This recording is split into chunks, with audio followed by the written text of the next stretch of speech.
اعوذ باللہ من الشیطان الرجیم بسم اللہ الرحمن الرحیم یا ایھا الذین آمنوا کونوا انصار اللہ. اگر تم اللہ کے دین کا جھنڈا اٹھانے کے لیے اپنی جانیں لگا رہے ہو تو کس کے مددگار ہو؟ اللہ کا دین ہے، جھنڈا اس کا. اور یہ فرض منصبی اصل تھا محمد کا، تو ان کی بھی مدد ہے. من انصاری اللہ آگے آ جائے گا.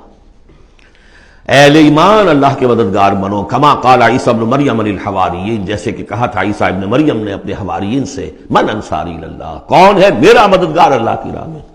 دیکھیے جیسے بیعت کی نسبتیں آئی تھی دو، بیعت حضور سے، بے اللہ سے، لہذا تیسرا ہاتھ اللہ. وہی مسئلہ یہ ہے، نصرت اللہ کی، لیکن میری نصرت اللہ کی طرف. اللہ کی نصرت کیسے کرو گے؟ میری نصرت کرو اللہ کے راستے میں. محمد رسول اللہ والذین معہ. اب بھی طریقہ جو فطری ہے وہ یہی ہے، جس کو بھی اللہ ہمت دے دے وہ کھڑا ہو. میں نے یکسو ہو کے فیصلہ کر لیا، میں نے تو اب اسی کے لیے جینا، اسی کے لیے مرنا ہے. آؤ بھائی، کون میرے ساتھ آتا ہے؟ میں انصاری اللہ، میں تو چل رہا ہوں.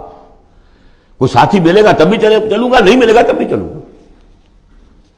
اب کون میرے ساتھ آتا ہے؟ من انصاری اللہ، جو ہاتھ میں ہاتھ دے اس کا ساتھی ہے. اذ قال عیسی ابن مریم للحواریین من انصاری اللہ قال الحواریون نحن انصار اللہ.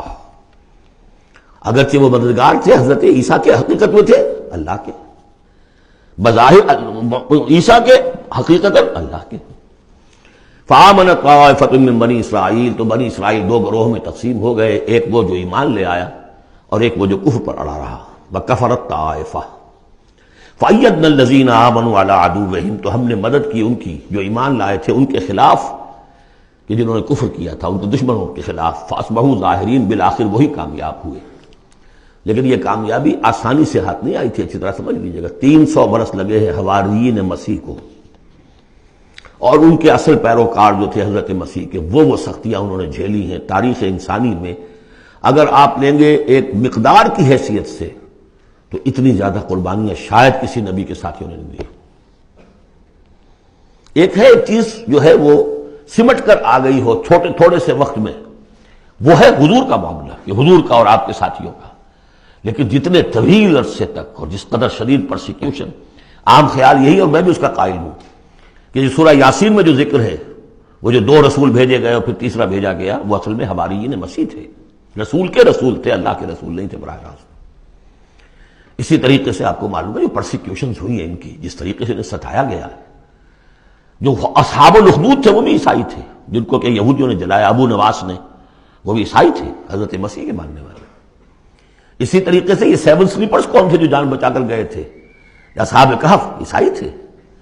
رومی شہنشاہیت تھی، بت پرستوں کی شہنشاہیت تھی، اس میں جو کچھ پرسیکیوشن ہوئی ہے وہ تو 300 عیسوی میں پھر رومن امپائر نے عیسائیت قبول کی ہے. اس کے بعد سے پھر ظاہر بات ہے، چاہے عیسیٰ کو وہ صحیح طور پر مانتے ہیں، غلط طور پہ مانتے ہیں، عیسیٰ کے ماننے والے ہیں. وہ کہتے ہیں وہ حرام زادہ ہے، وہ کہتے ہیں کہ نہیں وہ اللہ کا بیٹا ہے. بس اتنا ہی فرق ہو گیا، وہ ایک انتہا کو نکل گئے، وہ دوسری انتہا کو نکل گئے. باسٹرڈ کہتے ہیں کھلم کھلا، سن آف مین. اور وہ لوگ کہہ رہے اللہ، لیکن مانتے تو ہیں نا، یہ انکار کرتے ہیں. تو ہمارے ہاں بھی کتنے ہی لوگ ہیں حضور کے رتبے کو جب نعتوں میں بیان کرنے آئیں گے اللہ سے کم چھوڑتے ہیں، اللہ سے اوپر بنا دیتے ہیں. اوتار کا عقیدہ تو میں آپ کو بتا چکا ہوں. وہی جو مصطفی عرش تھا خدا ہو کر اتر پڑا وہ مدینے میں مصطفیٰ ہو کر. مدینے کی مسجد میں ممبر کے اوپر بغیر عین کے ایک عرب ہم نے دیکھا. عرب میں سے عین نکال دے کیا رہ جائے گا؟ رب. کون ہے کہنے والا؟ یہ مسلمان، محمد کا امتی ہے. تو یہ جو انتہائیں ہوتی ہیں، غلو ہوتا ہے. یا اہل الکتاب لا تغلو فی دینکم، تو غلو ہم کم ہے کم کرنے والے. کون سا جرم ہے جو پچھلوں نے کیا ہم نے نہیں کیا، سوائے اس کے کہ اس قرآن کی تحریف ہم نہیں کر سکے، اس کے متن کی بس. اور وہ اس لیے کہ اسپیشل پروٹیکشن اللہ کی تھی. یہ ہے سورہ صف. ایک سورت بھی سمجھ میں آ جائے تو زندگی کا راستہ بالکل واضح ہو جاتا ہے. البتہ یہ جو قتال اس میں بتایا گیا، میں نے عرض کیا تھا قتال ایسا نہیں ہے کہ اٹھاؤ ہتھیار جاؤ نعرہ مارو اور خودکشی کر لو، ٹکرا جاؤ. اس کا ایک پروسیس ہے. پہلے اس کے لیے مردان کار چاہیے، ایسے مردان کار جن کے دلوں میں اللہ کی محبت کے سوا دنیا کی کوئی محبت نہ رہ گئی ہو، جو ہم سورہ شورى میں پڑھ چکے ہیں. فما اوتیتم من شیء فمتاع الحیاۃ الدنیا وما عند اللہ خیر وابقی للذین آمنوا وعلی ربہم یتوکلون. طالب آخرت بن چکے ہو، واقعتاً کہنے کی حد تک نہیں، زبانی کلامی نہیں، فی الواقع. پھر ان کے اندر وہ اخلاص اور خلوص، پھر ایک نظم کی پابندی، ایک لیڈر کے ساتھ عہد، جو کہو گے. یہ تقاضے اگر پورے نہیں ہوتے، اور محترم تعداد کے اندر 2-4 سے تو نہیں ہوگا معاملہ. 4 کا ہوتا معاملہ تو حضرت موسیٰ کے ساتھ بھی تھے، 3-4 تو اور 150 تو اور بھی شاید نکل ہی آتے، کوئی ذرا اور محنت کرتے، لیکن نہیں، معتدل تعداد، ریکوزٹ نمبر. لہذا اس کو تیار کرنے کے لیے کیا طریقہ کار ہے؟ یوں سمجھیے کہ منہج انقلاب محمدی کے 2 حصے ہیں. اوپر کا حصہ ٹکراؤ، تصادم، وہ سب کو معلوم ہے. غزوہ بدر، غزوہ احد، غزوہ احزاب، فلاں کس کو نہیں معلوم؟ لیکن اکبر الآبادی کا بڑا پیارا شعر ہے، خدا کے کام دیکھو بعد کیا ہے اور کیا پہلے، نظر آتا ہے مجھ کو بدر سے غار حرا پہلے. یہ غار حرا کی جو تنہائیاں تھیں، جو سوچ و بچار تھا، پھر اس نے 12 برس تک مکے میں جو دعوت، تبلیغ، تربیت، تزکیہ، تعلیم، تنظیم، یہ کام کیا ہے. یہ ہے جس کا نتیجہ سامنے نظر آتا ہے. چاہے تمہارے جسم کے ٹکڑے اڑا دیں، تم نے ہاتھ نہیں اٹھانا. یہ ارادہ آسان کام ہے کوئی؟ بلی کو بھی آپ گھیر لیں اگر کسی کونے میں تو وہ آپ پر حملہ کر دے گی. ڈیسپریٹ آدمی 2-3 کو مار کر مرے گا، ایسے نہیں مر سکتا آدمی. آدمی بڑی شے ہے، لیکن اجازت نہیں ہے.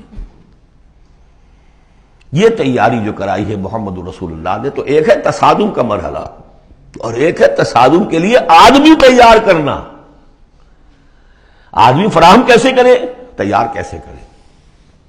اس کو میں نے قرار دیا ہے منہج انقلاب نبوی کی اساسی منہاج. ایک ہے تکمیلی منہاج، تصادم، ٹکراؤ، جنگ. اساسی منہاج ہے how to procure proper people, procurement of people and then their training. یہ ہے مسئلہ، اور اس کا مرکز و محور قرآن ہے. اگلی سورہ، سورہ جمعہ، اسی سے بحث کر رہی ہے.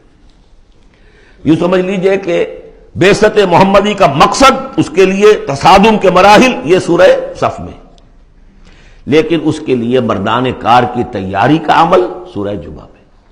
صدق اللہ العظیم.